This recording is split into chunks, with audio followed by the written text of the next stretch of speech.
some of the biggest things that are derived from the mesoderm are your muscle, your bone, and kidneys, and your gonads. So it's everything in between your outer layer and your inner layer, which is your digestive system and respiratory system. Muscles, tendons, bone, cartilage, kidneys, gonads, these are all some of the major structures that develop. We're going to look at stem cells within each one of these organs and regeneration of those as that applies to medicinal purposes today as well.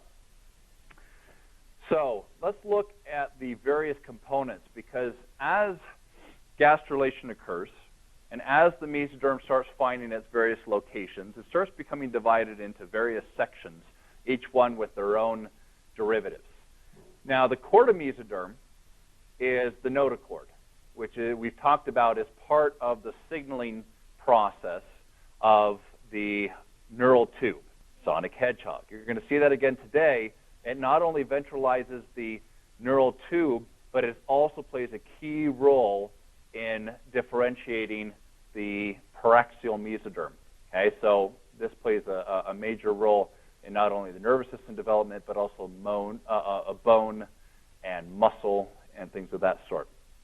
Now, it once thought that once the notochord acted as a signaling center and then all the cells just kind of went away, they're now finding that some of these cells will contribute to the tissues in between the vertebrae, or what we call the intervertebral discs between the vertebral columns. So there are some cells here that will contribute to subsequent structures. So not all of it dissolves away and is transient, though they used to think that all of the cells were transient. The next set of mesoderm we call the paraxial mesoderm. This is what we're going to spend a lot of time on today, which is the somites. What are the somites? How do they form? What are the processes of that? The somites have quite a few derivatives, as you can see here. Now, in the head, they don't actually form somites. It just is part of the head muscle and bone and cartilage. It contributes to that. The somites, however, are more towards the trunk region of the embryo. And that's where these somites form. But they both come from the paraxial mesoderm. So the paraxial mesoderm is the mesoderm that forms just right next to the notochord, or to the neural tube, all the way down the axis from the head all the way down to the most posterior end. Somites will form, however, in that trunk region. Of the somites, you can see that there are many, many, many derivatives. In fact, this is why we're going to talk so much about this, is because of all of the different things that they form, from the sclerotome to the syndotome to the myotome to the dermatome. There's a wide variety of things, even some endothelial cells that are part of, say, your meninges, which is the coating of your spinal column. It's where the term spinal meningitis comes from, when you have the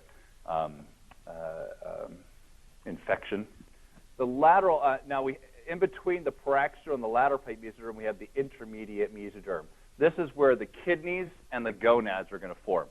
Now, in this lecture, we're primarily going to talk about kidneys, but the gonads is going to be saved for lecture 14, where we talk about sex differentiation.